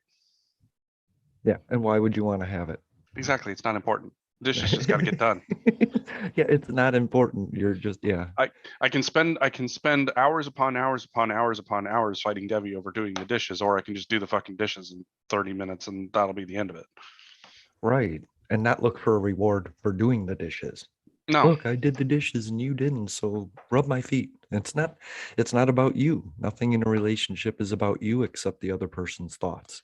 If your And partner's thinking about you, like in a conscious way, saying, "Oh, I'm going to move this aside because he doesn't see well, or he doesn't have vision in his right eye, so I'm going to move things so he doesn't trip on them." Those kinds of things are what people do for you that you don't mhm, always notice. Somebody's always thinking about you if you're thinking about them, I mhm. think. Oh yeah, and that's the thing is like, Debbie has things that they do for me, and that's Aw, it's not because they feel like they owe me something for me doing the dishes. They do what they do for me because they love to do those things for me. Period. yeah. End of story. Isn't that and cool? and I have things that I do for Debbie, and I do them, like, for example, Debbie has never once asked me to go scrape off their car windows when they've got to go to work. I just do it. Why? Right. That just is what I do. Yeah. And I don't expect a reward for scraping off Debbie's car windows. That's just not how it works. Right. If you're in a relationship and you expect rewards from doing certain things, you are in a relationship for the wrong reasons. Or you're just not mature enough.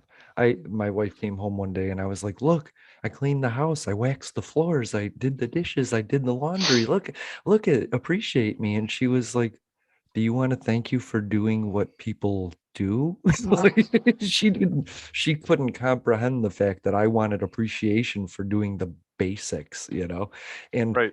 I was butthurt. But then I looked at it and I was like, you're absolutely right. Like, I should Mhm. do more meaningful things and appreciate myself. Like, I look at the house, I should be happy that I made myself proud by cleaning. I shouldn't have to have an external appreciation to validate the things that I do. Yeah, having your significant other validate what you've done is not the way that you want to go. I Right. mean, don't get me wrong. Now, if you have a sexual thing where you guys have some sort of agreement where it's like, whatever, then Yeah. hey, that's whatever you do in the bedroom. I mean, Mhm. whatever. But if you think that, if I do the dishes, you owe me something, that's just not how it's ever going to work. That never is how it works. No. And that's how you very quickly turn a relationship into an ex relationship. Right. So enjoy the experience. Hmm. You know what's weird, Jeffrey? What's weird? Do you know what happened a year ago this month? Donald Trump got COVID. Yep. Isn't that interesting? I just wanted people to understand. So what I was going to do is grab a title from every month for these 2 hours. And I got to October, I did November, December, then I got to January, and it was like I had to mark every day because every day was a destructive title. But then February, March got kind of low, April came, I think the Chauvin case, and I realized there wasn't enough for every month to do a topic, and how am Right. I gonna, how, fuck, January was crazy, dude. Like Donald Trump had the insurrection and then offered Bill Belichick the freedom, some award, and Bill Belichick was like, "Yeah, no, man." And Right. then they impeached him. It was like just shoved in the middle of this weird Oh, stuff. dude, it was a fucking mess. Like, Yeah. and the funny thing is that, Donald Trump has been like, oh, well, now that sleepy Joe Biden's president, the news is boring. And I'm going, the news should be fucking boring, dude. Yeah. The news should be something like you're like, I'm tired, but I can't fall asleep. All right, tonight on the evening news, not a goddamn thing happened. And here's 55 minutes of Right. that. Here's a house fire. Somebody got shot. Here's the weather. Here's the good news segment. Bye bye. Here's what's happening in your community. It's of pretty much no consequence, but Right. and that's the thing, is like the news should be boring. And what I will say is that both presidents have failed at this in a number of ways. I mean, Trump was just a dumpster fire no matter what he did. Right. And I will say that the left has ignored a lot of the fact that Biden hasn't gotten a goddamn thing done. And so you have this immigration mess at the border that they're not Right. fixing. You have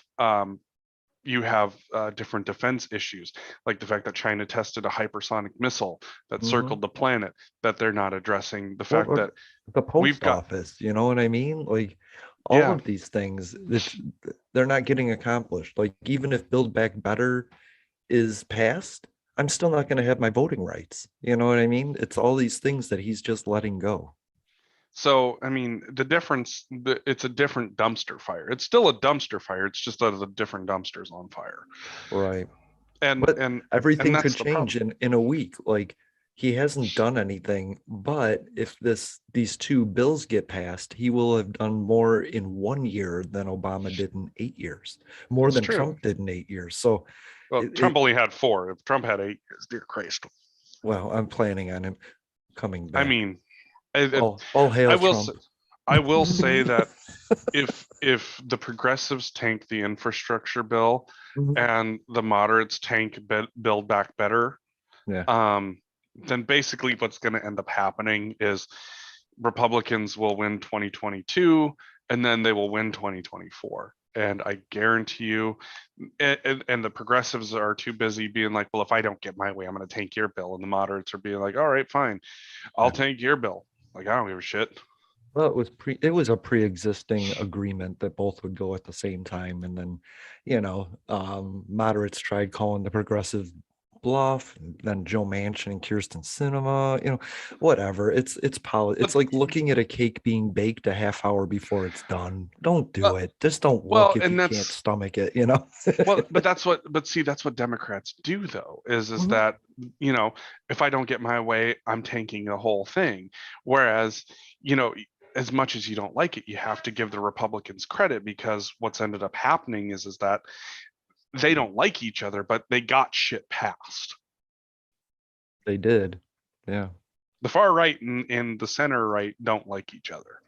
But No, when Trump said we're going to do this, that, and the other, they did this, that, and the other. It's only in the last 2 years that they didn't do shit for each other, and that was because right. the Democrats won the House, and then they couldn't fucking agree on anything in the Senate, so they shot themselves in the foot that way. But right now, where you've got the Democrats holding the House, the Senate by a very small majority, and the executive, they shouldn't have any issues passing stuff. But because of all of the infighting between the progressives and the moderates, they're not going to pass anything. And then the Well, Republicans are going to take one of those sections. They're either going to take the House or the Senate, maybe both, and then that's going to be the end of it for the Democrats. The Democrats are fantastic at making sure Republicans get elected.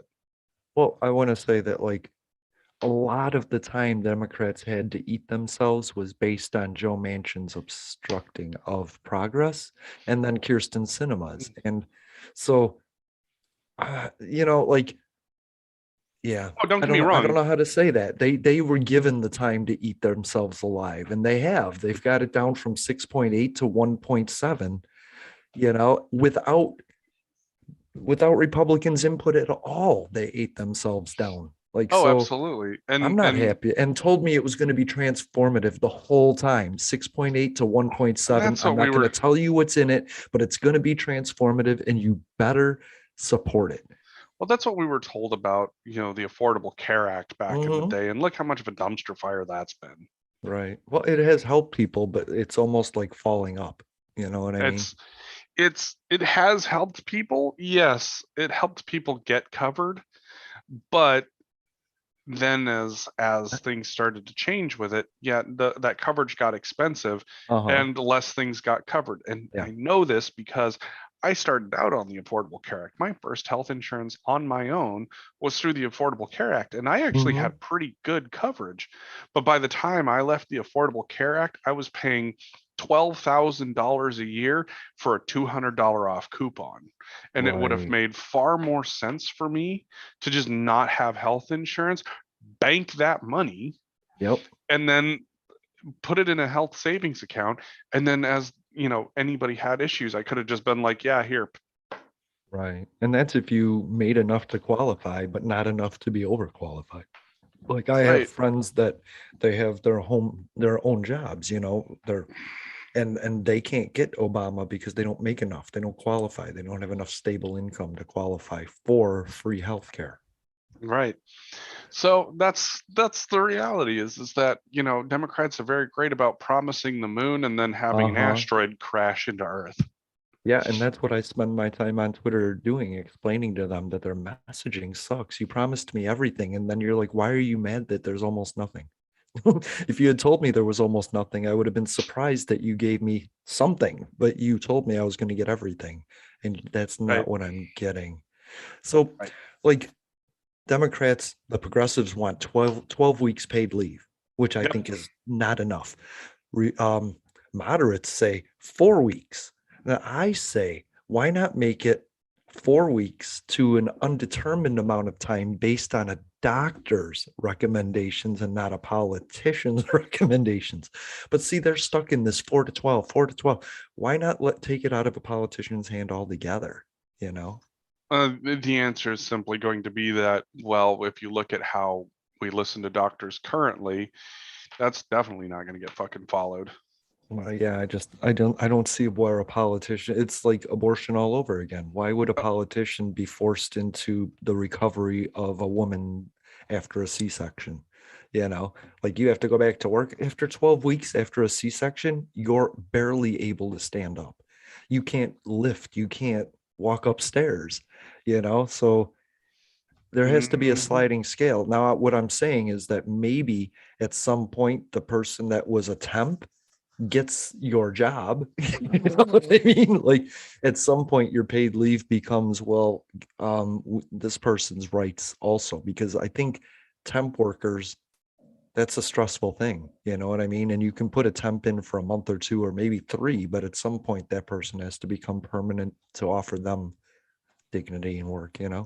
Well, and that's where this gets really tough is that Mhm. everybody wants there to be one answer, and I think that y- Yeah, right. we don't have the same solutions as mainland Europe does or Scandinavia does, We don't have and the it's not same safety nets and we problems don't have either. we don't have this true and but they also don't have some of the same comforts that we do either. Right. It's always there's always a trade-off, and the question is what trade-off are you willing to accept? It's like, Right. you know do I wish that they would have made 2-year college, or I would say I would have pushed for trade school, free trade school Right. personally. Me too. Free trade school would have been the way to go, because we do have so many positions that need to be addressed, and Yeah.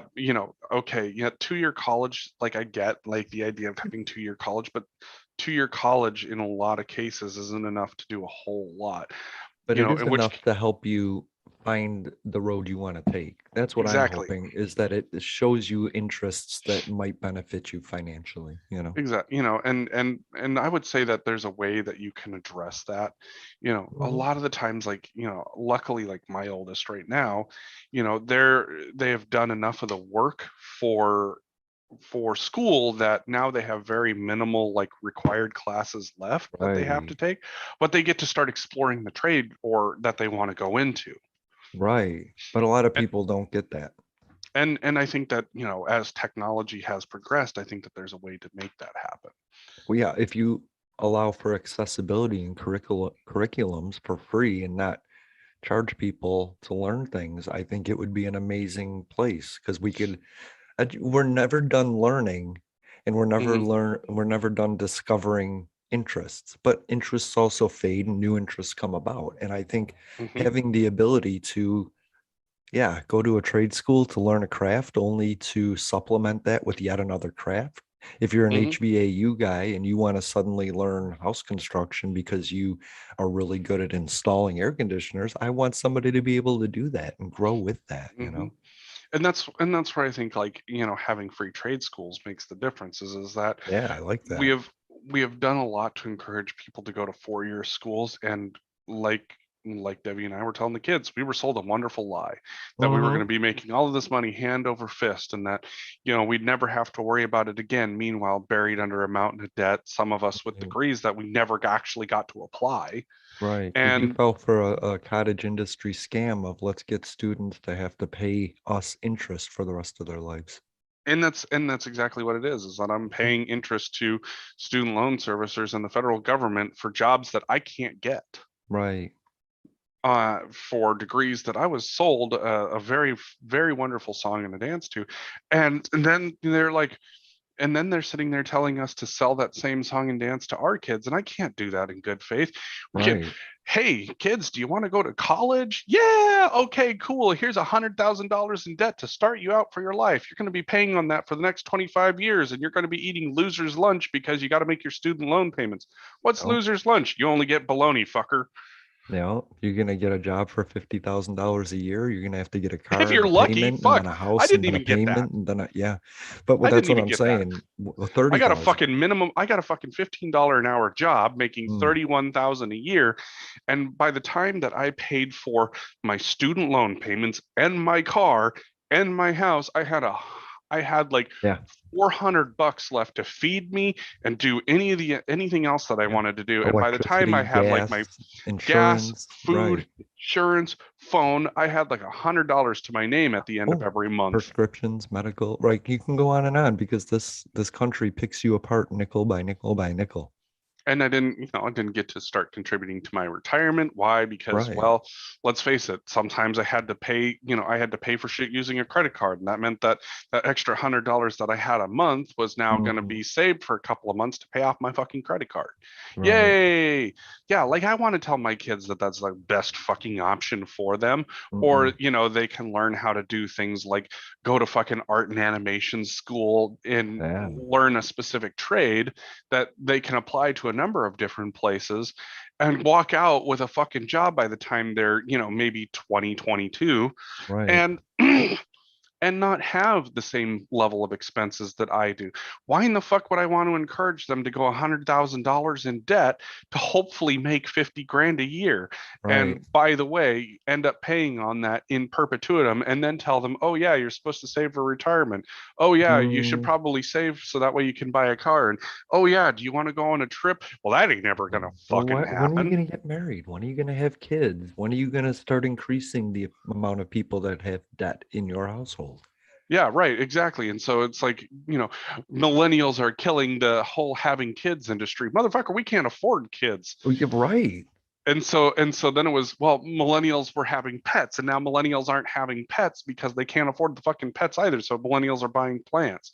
Yeah. And now it's like millennials aren't buying plants anymore. It's like, yeah, because I'm getting fucking fisted 4 ways by the government, and they ain't even throwing in a goddamn courtesy spit.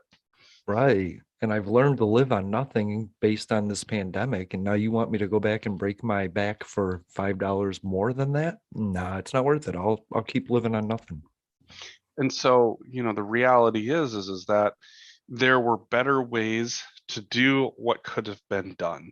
And if Mhm. my kids don't have to go to a 4-year school to learn the vocation that they want, and if they could do that for free, I would be all for it.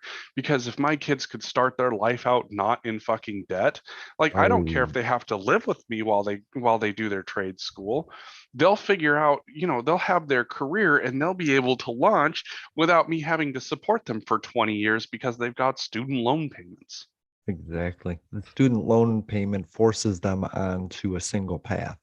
I mean, because they need that security of money. But if they don't have the debt to begin with, they can go left or right. They can go anywhere they want in any direction they want for as long as they want. And I Exactly. think if you included free education on, say, YouTube or some channel like that, where you could learn a curriculum for free and decide if you like it, some of the basics, we could get people up to college education simply by putting math and reading courses online, the basics, the Ooh. 101s.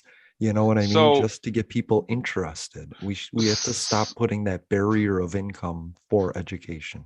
fun fact is that there are some companies that are actually doing that.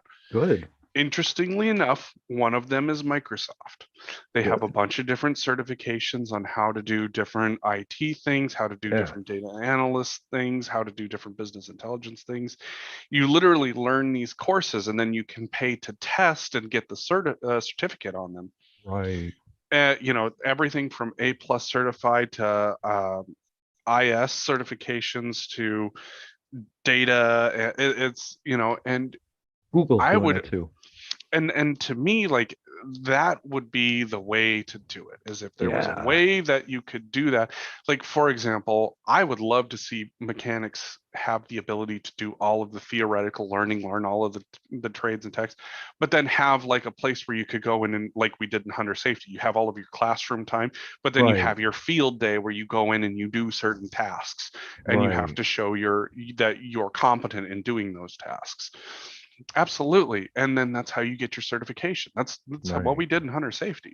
But it sucks to like put 5,000 down to take a class to find out halfway through this is not for you.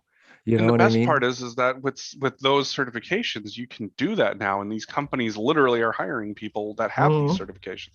And Yeah, so to me, like, if my kid wanted to do art and animation, if the company that does the art and animation stuff, offers the courses for free, and then they can sit down and learn at their pace and then take the test to get certified in those things. Mhm. Awesome, great, and minimize the expenses that people have as barriers to learning. Right. And then all of a sudden, have that particular company like DigiPen, for example, have them partner with different industries, have them partner with different companies. And as people get these certifications, it's like, hey, here's a list of companies that you could potentially work with if you get Yeah. these number of certifications. Perfect. Awesome. It gives someone a goal. It's like, hey, I want to work for this company. Oh, I need to learn these 5 classes and get certified in them. Before That's my they'll goal. accept me, then that's what I'm going to try and do. Right. And it gives people, it's like a very clear picture of what they need. They need to know all of these elements. These are the classes that they're contained in. This is how you get the certification. You don't have to Right. do the whole university thing to get a ton of student loans. And I would Right. argue that it would also open them up to do what our quote unquote parents and grandparents used to do, which was have a part-time job to pay for their education. I think Right. that that is a more effective way forward than the way that the current system operates. And I don't even, it's another one of those giant fuck yous to the government that I am very fond of. yeah, I don't mind paying for an advanced degree in something that I learned I have an interest in. You know what I mean? Like if Absolutely. if I want to learn about broadcasting, I want to take some basic courses to find out whether I'm capable of it. And then maybe I'll pay the 5,000 for an advanced version of that. You know what I Or mean? or I would say that, hey, you get some basic certificates on things that you can do in the broadcasting industry. You get Mm-hmm. partnered with a broadcaster. Right. And if you decide you want to continue on that path, great. And then you work with the company that you're a part of, Yes, to and be they further go, educated. Yeah. and they're like, hey, I need you to have some more specialized courses. We're going to Yes. pay for those. Exactly. Instead of me picking a course and hoping a company will want that. Yeah. Or having to have a degree in underwater basket weaving in order to actually Yeah. get involved in broadcasting. Like, it doesn't make any Right. fucking sense. Right. It also doesn't make any sense that I have to learn basic math or prove that I know basic math to move on in the career when I could have just learned the basic math, taken a test, and not paid for the class to get to where I needed to be. You know what I mean? Yeah, like I tell people all the time, it's like I have a lot of years of doing statistics. Hmm. You know how often I've had to use that? All the time. Totally not. Nice. So let's go with our, we have, wow, let me see. Yeah, Wow, Jeffrey, we have no time left at all. yeah, I know. We suddenly found ourselves on our Oh, I on a love roll. it. I We were gonna love get it. spooky and we never got spooky. Oh, we That's all didn't get right. spooky. We didn't even get poopy. That's the Well, problem. well, I guess this is our chance. Ooh, all right, let's close it out. What is the spookiest thing that has ever happened to you? Spookiest thing ever, ever. Man, Hmm. so I was laying there on the couch and somebody started knocking on my door. Just, Hmm. and I was like, what the? It was like 12:30 at night. Freaked me out. I called my friend. He called the cops. I called the cops. There was a cop sitting outside my apartment because I was so freaked out. Yeah. All right, I got one for you. Okay, good. So, for all of you spooky fans out there, this is something that happened to me and a friend, and it was the craziest shit that I've ever experienced. I have no explanation for it. So I was working for an environmental restoration firm, and we got this big project where um, we were going to have to travel a little ways, like a couple hours one way. And so it didn't make sense because that would have ate up a ton of budget. So luckily, the place that we were working at, they had a guest house that we could just use. And that would have allowed us to have somewhere to crash on the cheap, place where we could cook some food, all that other fun stuff, and save a ton on fuel budget and time for having to travel and all that other fun stuff.